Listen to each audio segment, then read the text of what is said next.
Olá, bom dia, sejam todos muito bem-vindos, meus irmãos, que Deus abençoe você, um ótimo domingo.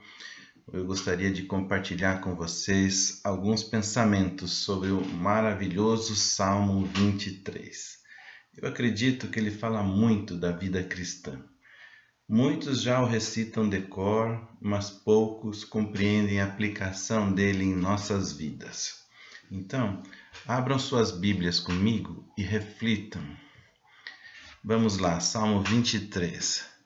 O Senhor é o meu pastor, nada me faltará. Ele me faz repousar em pastos verdejantes. Leva-me para junto das águas de descanso. Refrigera minha alma. Guia-me pelas veredas da justiça por amor do seu nome. Ainda que eu ande pelo vale da sombra da morte, não temerei mal nenhum, porque tu estás comigo. O teu bordão e o teu cajado me consolam. Prepara-me uma mesa na presença dos meus adversários. Unge-me a cabeça com óleo, o meu cálice transborda. Bondade e misericórdia certamente me seguirão todos os dias da minha vida, e habitarei na casa do Senhor para todo sempre. 6 versículos poderosos, não é mesmo? Muitas pessoas usam este salmo para consolar os que sofrem. Ele, porém, fala mais do que consolo.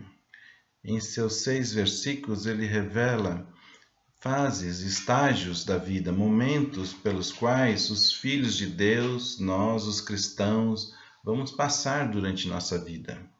Até a entrada na glória, desde o nosso novo nascimento, essas fases vão aparecer e nós vamos ter que lidar com elas, né? Não são estágios consecutivos, como pode parecer na leitura do Salmo. Mas são fases, momentos, experiências vividas e todos nós vamos passar por isso, né? Para ampliar um pouquinho o significado e o valor do Salmo, quero comentar uma curiosidade. O Salmo 22, que precede o Salmo 23, fala da morte de Jesus Cristo na cruz. O Salmo 24, que sucede o Salmo 23, fala da volta gloriosa de Jesus Cristo, do nosso Rei. Então, você vê que o Salmo 23 não pode ser só coincidência, ele está inserido entre a crucificação e a volta de Cristo.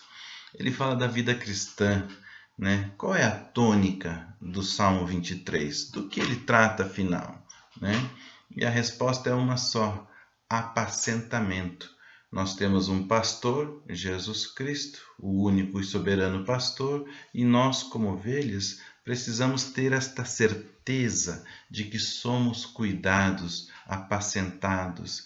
Esse salmo nos informa que depois da sua morte, o próprio Cristo, em espírito, nos apacenta, protege, conduz e nos guiará como filhos de Deus até o reino eterno.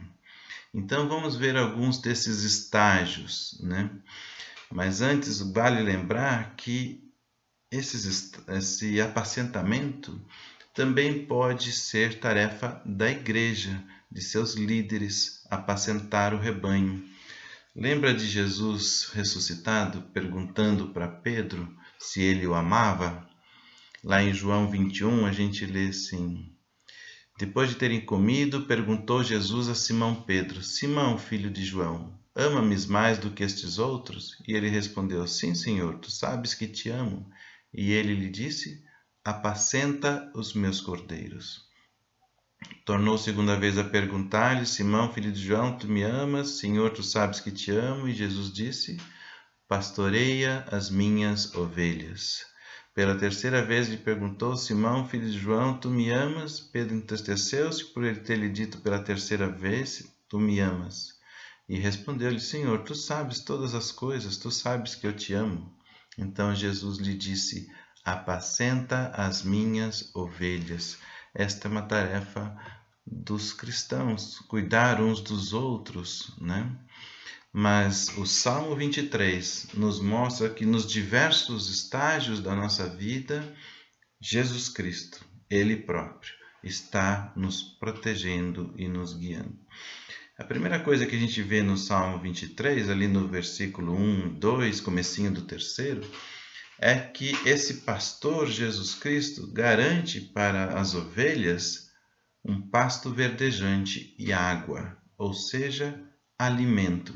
Não podemos fazer esse trajeto com fome e sede. Todo salvo, todo cristão precisa se alimentar de Cristo e da palavra. Não está falando de alimento físico, está falando de alimento espiritual. Esse pasto verdejante e esta água são espirituais. Jesus se declarou o pão da vida. E ele disse, né, que quem comer o pão da vida e beber dele como a água da vida, teria vida em si mesmo. Lembra disso? Toda vez que nos alimentamos dele, a nossa alma é refrigerada.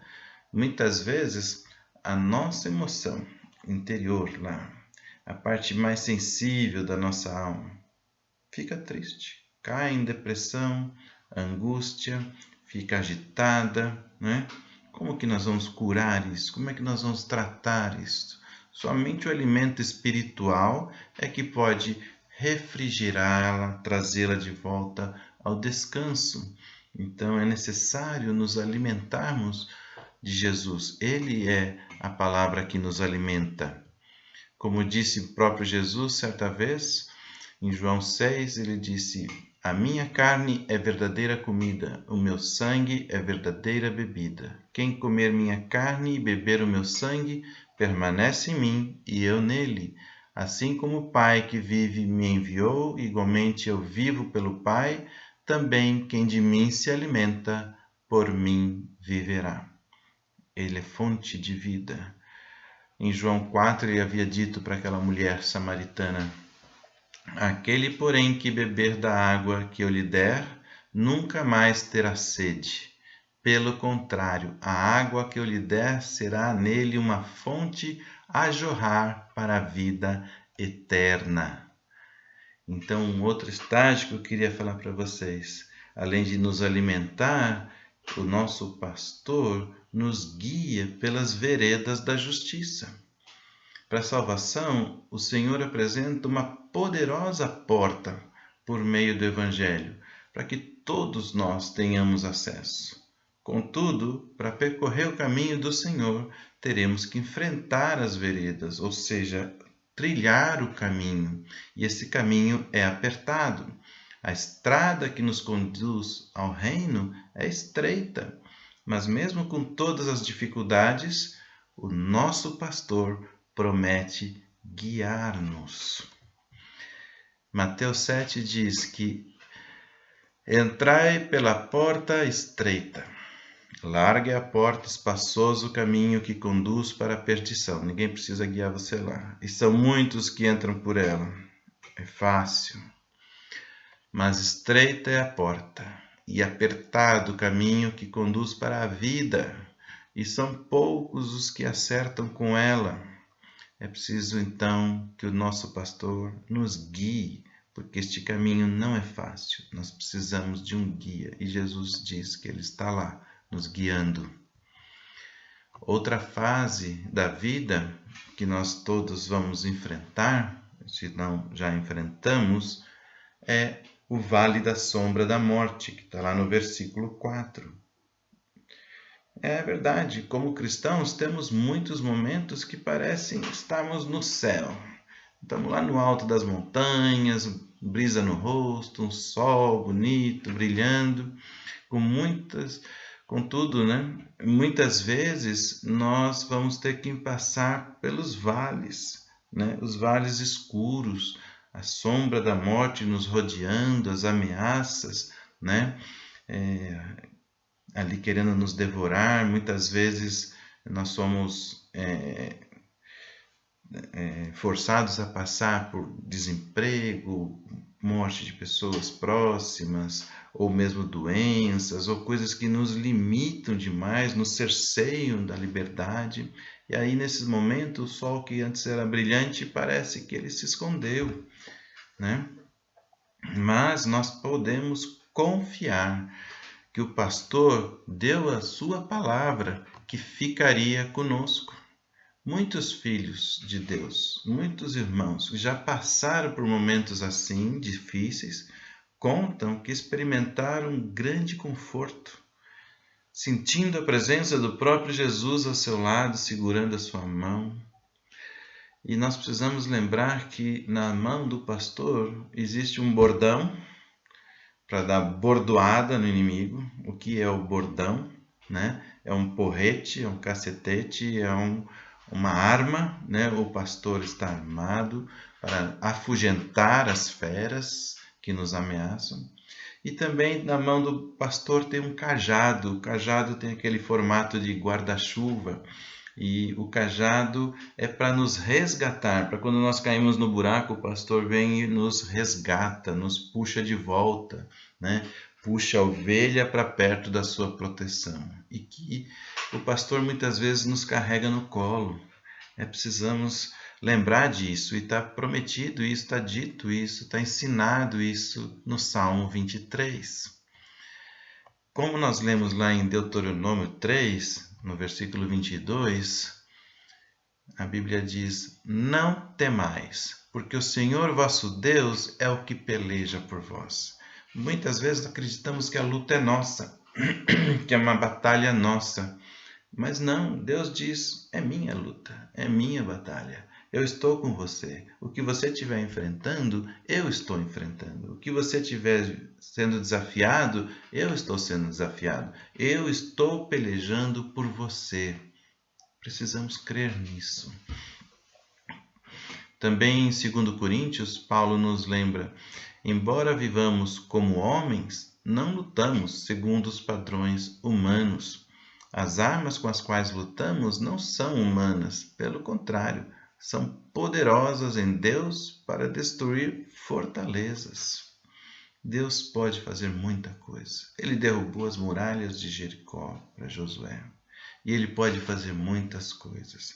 Então, esse conforto, esse consolo de que Deus está pelejando por nós, que o Salmo 23 nos mostra, que o pastor está com o bordão e o cajado em mãos, nos dá realmente muito conforto. Mas uma outra fase que a gente percebe aí no Salmo, que está dito, né, no versículo 5, é que existem os adversários. Fala: Renato, quem são meus adversários? São os meus inimigos, o vizinho que para o carro na minha porta, na sombra da árvore que eu plantei? Não. Nós temos inimigos externos, são todos aqueles que escarnecem de nós, que nos ameaçam, que nos desafiam, que tentam tirar de nós a paz, a tranquilidade, a fé, a esperança. E nós temos, inclusive, inimigos internos, adversários que estão dentro de nós. Nós temos dúvidas, nós temos temores, nós temos fraqueza, nós temos tristezas, e estas coisas são adversários internos, né? Mas Deus seja louvado, porque o pastor, na hora certa, diante dos nossos adversários, quaisquer que sejam, ele nos prepara uma mesa e nos alimenta. Ele senta conosco para um banquete, uma refeição. Ele nos unge a cabeça com óleo. Nós fomos ungidos com o Espírito Santo. O Espírito Santo que habita dentro de nós. O pastor não só unge nossas cabeças, não só prepara uma refeição para nós, nos serve diante dos nossos adversários, como também ele nos abençoa com a sua presença interior. O Espírito Santo habita em cada um de nós. Lembrando que a nossa luta não é contra pessoas, não contra poderes, não contra seres humanos como carne e osso, né? Como diz lá em Efésios. Mas a nossa luta é contra os poderes, as autoridades espirituais dominadoras desse mundo de trevas, contra as forças espirituais do mal. A nossa batalha é espiritual, ela não se dá no campo físico. engano quando as pessoas julgam que os seus inimigos são seus detratores aqui. Não. Os nossos inimigos são Satanás e os seus seguidores. Eles sim são os nossos inimigos. E nós precisamos amar as pessoas. Inclusive, Jesus ensinou a orar por aqueles que nos perseguem, a amar esses aparentes inimigos que vivem aqui ao nosso redor, as pessoas. 2 Coríntios, capítulo 1, versículo 21 e 22, também lemos sobre a unção. Aquele que nos confirma convosco em Cristo e nos ungiu é Deus. Fomos ungidos por Deus para confirmação. Somos a igreja não porque temos um crachá ou porque temos um diploma, um certificado, fiz o cursinho de teologia básica, princípios da fé cristã, ou porque tem lá certificado de batismo, algumas pessoas têm na parede certificado de batismo. Nada disso. Nós somos igreja porque o nosso Deus nos ungiu com o Espírito Santo. Ali em 2 Coríntios 1, 21 e 22 diz que é Deus quem nos ungiu e que também nos selou e nos deu o penhor do Espírito em nosso coração. O Espírito veio para habitar em nós. Fomos ungidos. E então, nós percebemos que durante a nossa jornada, em cada fase dessa jornada, nós temos sempre o cuidado, a atenção de Deus, e o nosso pastor está nos acompanhando. E um último estágio que nós vamos ter que lidar na nossa vida, nós não sabemos quando Jesus vai voltar e também não sabemos quando partiremos deste mundo. Mas sabemos que conforme o tempo vai passando e o fim dessa jornada aqui está chegando, nós vamos nos deparando com a proximidade da nossa nova vida. E então existe esse quinto estágio. Quando avaliamos todo o trajeto, vemos todo o cuidado do nosso pastor para conosco, a nossa reação só pode ser uma. Eu vi a bondade do Senhor, eu observei, eu testemunhei, eu recebi a sua misericórdia, ela me acompanhou por todo o caminho. E diante disso, eu só posso declarar: o Senhor é o meu pastor, e aqui em sua casa habitarei para todo sempre. Nós temos que ter essa convicção de que habitaremos com Deus para toda a eternidade. Precisamos ter esta fé de que seremos protegidos também neste final de vida, quando estivermos migrando, passando para a nova vida. Precisamos ter esta certeza que habitaremos com o Senhor para sempre. Vou pedir ajuda agora para um outro salmo, o Salmo 37, se você quiser abrir lá. O Salmo 37, 3 até 5, diz o seguinte: confia no Senhor, faz o bem, habite na terra e alimenta-te da verdade. Jesus Cristo diz: eu sou a verdade, o caminho e a vida. Agrada-te do Senhor, e Ele satisfará os desejos do teu coração.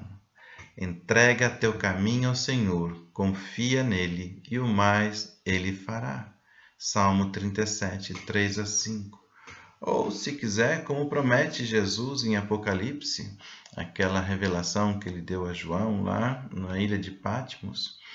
João nos escreve assim: vi novo céu e nova terra, pois o primeiro céu e a primeira terra passaram, o mar já não existe. Vi também a cidade santa, a nova Jerusalém, que descia do céu da parte de Deus, ataviado como noiva adornada para o seu esposo. Então ouvi grande voz vinda do trono, dizendo: eis o tabernáculo de Deus com os homens. Deus habitará com eles. Eles serão povos de Deus, e Deus mesmo estará com eles. e lhes enxugará dos olhos toda lágrima, e a morte já não existirá, e já não haverá luto, nem pranto, nem dor. Por quê? Porque as primeiras coisas passaram. Tenha esta certeza, meu irmão. Meus amigos, meus irmãos, a vida tem muitos altos e baixos, riscos, desafios, bênçãos e armadilhas, externas e internas. Mas para que nenhum de nós se sinta perdido nesse emaranhado de emoções e vivências, Deus nos providenciou um pastor. Que Jesus Cristo possa, sim, ser o meu e o seu pastor, o verdadeiro pastor e guia das nossas vidas. Um domingo abençoado para você. E da próxima vez que você recitar o Salmo 23, lembre-se de toda a obra que o nosso Senhor e Pastor Jesus Cristo está realizando por nós em cada momento das nossas vidas. Fique com Deus. Até mais.